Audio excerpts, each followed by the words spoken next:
I fought every day for 6 years. It's over. Don't give up. Harry Seldon has calculated all of this, and we will win the fight. Who cares? Some Deus Ex Machina stuff's gonna happen and everything's just gonna work out. The first book in the Foundation series is a proof of concept. A series of stories about different groups of people surviving major crises through the economic and societal forces of their times. You see the planet that survives by playing kingdoms against one another, another that uses religion as a tool of control, and yet another that weaponizes trade to collapse enemy kingdoms. But at some point in the process of telling an epic story that spans centuries, it stopped being fun to read. Before I start tearing the Foundation to pieces, we need to give Asimov some credit. The Foundation series wasn't originally a book. It was published as a group of short stories in Astounding Science Fiction magazine, the kind of magazine where you'd see a green alien shooting a laser beam across a desert planet. You aren't supposed to bundle all these stories into one big thing. But at some point, that's exactly what they did. All the short stories became a book, and then a series, and the flaws of that series began to leak through. The first and most troubling issue of the Foundation is its constantly changing cast. In the first book alone, there are 4 disparate groups of people you have to read about. This, for me, was super jarring. You finally take the time to learn everyone's names, what they're doing, how they're contributing, and then suddenly the crisis is solved, and everyone is gone. Maybe one of the characters gets mentioned in the future as a discussion of history, but those people are usually just lost to the forces of time. This sucks. The hardest part about books is starting them. You have to go in blind and start memorizing names. But due to the nature of these short stories, in a single book, you have to start that book 4 different times. And then there's issue 2. I believe this issue is the poison at the heart of the series premise.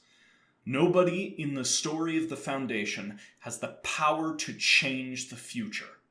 They have free will to a degree, but characters in this story are nothing but pawns in the great Seldon plan. One of the stories, called The Merchant Princes, introduces us to traitors, spies, and warlords. But at the end of the story, the warlords declare war, and the book says, and in a year, the warlord's kingdom collapses because of economic reliance on the Foundation. So what difference did all those characters make? Kinda none. I completely get the vision. A story where the movement of crowds dictates the future is one where a single standout individual really doesn't belong. But at the same time, I like stories where a single person does something heroic. I like where one person saves the day, or a group fails. But either way, they're trying. In the first Foundation book, Harry Seldon controls the story, and all the characters just dance in his orchestra. The last big issue is predictability. By the 4th Seldon crisis in the first book, you know how it's going to end. Things are going to get worse for a while, and then something miraculous happens, and suddenly things work out. As I was reading the second book, I considered putting it down, because it was more of the same. Characters, crisis, solution. Characters, crisis, solution. Characters, crisis, solution. Who needs a 7-book series? Asimov spotted the same problems, and at the halfway mark of Foundations and Empire, he broke the mold and gave us something new. Books 2 and 3. These represent the end of the original Foundation trilogy. I feel a little bad about this one. It's water damaged. It was my vacation book, which meant I'd put it in a suitcase, take it on a vacation, leave it in the suitcase, and then come home. It's a little bit worn down. However, at the halfway mark of this second book is the mule. Until that point, everything is just more of the same. Characters, crisis, solution. And I think Asimov knew what he was doing at this point, because he emphasized an almost religious dedication to the Selden Plan among members of the Foundation. So how do you fix a story where one character created the perfect plan? Simple. You make the plan fail. That introduces us to the Mule. The Mule is mentioned offhand by various characters throughout the second crisis of Book 2. You get the feeling he might be the crisis, but at the same time there's a lot going on in the story. At the end of it, the hologram of Harry Seldon appears and talks to everyone about how happy he is the Foundation was able to resolve a civil war. The trouble is, there was no civil war, and a moment later, the Mule conquers the Foundation. This is so exciting. It's what I've been waiting for. Something new is happening in the book. Characters are running for their lives, the Selden Plan is dead, people are trying to stop bad things from happening. We've stakes again. And we've mystery.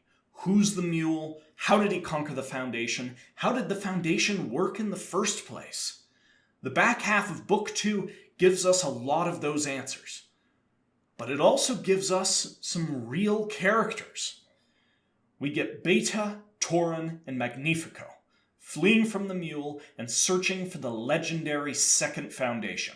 Even having these characters around for half a book feels so good. I actually get to know them. I get to know their motivations, I see them struggle, and at the end, I see them successfully stall the Mule's plan to conquer the galaxy. It feels good. The book ends on a cliffhanger, but the end of Book 2 is also the most fulfilling conclusion we've had yet in the series. And that brings us to Book 3. Book 3 represents a big shift in the story. Until now, we've been telling a story about people, regular and sometimes heroic people living their lives. But at the start of the Second Foundation, we get superheroes. The Mule is a mutant capable of controlling people's emotions and loyalty. The Second Foundation has similar but weaker powers. In an epic clash of psychic power, the Mule is stopped in his tracks, and the Selden Plan is left in tatters. This is a nitpick, but I don't love superheroes fighting each other in my science fiction. It's a silly thing, but we can establish a superhero villain. That's cool. But if he's gonna be beaten, let him be beaten by science. Let him be beaten by regular people. Like Book 2, Book 3 of the series is split in half. And I think Asimov heard my complaints about superheroes, because right after the Second Foundation saves the day, they become the villains. This is something I've been waiting for from the beginning of the series, a tension between the Selden Plan and free will. There's something about an elite class of people, or even just one Harry Seldon, controlling the course of the future that feels gross, like it's antithetical to freedom. We as people want the right to screw things up as much as we want. So in a strange twist, the back half of Second Foundation tells the story of a mind-controlling elite trying to restore the Selden Plan, and a plucky group of regular folk working to unravel it. I cheer for the regular folk when I read this story. Something about doing the dumb thing and fighting against the sheer force of history feels heroic. Beyond just the tensions between free will and what's good for you, this is the part of the Foundation series with the best characters. A bold young girl that stows away on a spacecraft. Her father, who's very stressed and very brilliant, and a bumbling uncle that finds himself in enormous power and enormous status. For once, this story isn't just power politics. It's got real charm to it. The end is fun too. Lots of betrayals, lots of mistrust. Kind of a bad ending, kind of a stalemate, but it's conclusive. And when it's done, it really feels like a cohesive series. Go ahead and ignore those 4 books behind me. We still have 30 years, the moon landing, Watergate, and a couple of wars before Asimov got to writing those. So how did he do it? How did Asimov save his series? The Selden Plan became predictable. So Asimov broke it. And that opened up the whole thing. Sure, the rest of the series is about trying to follow the plan, but trying is the key word. Success was no longer a guarantee. When a character did something, it either worked or it didn't, but no matter what, their actions mattered to the story. I think the Foundation series is an education in free will. The more free will a character has, the more interesting the story is. When the story gets predictable, people's brains fill in the details, and me personally, I start to zone it out. Sometimes letting a character tear that story off the tracks and point it in a new direction is just what the doctor ordered. I might read the rest of the series. Asimov was in a totally different phase of his life when he read them, so quality might vary. I've also heard a couple quotes that he wrote himself into a corner and then just ended the series, so I'm a little iffy about seeing what else he has. Let me know if you want me to read the rest, or if there's another series you'd prefer to see me read. Either way, thank you for watching.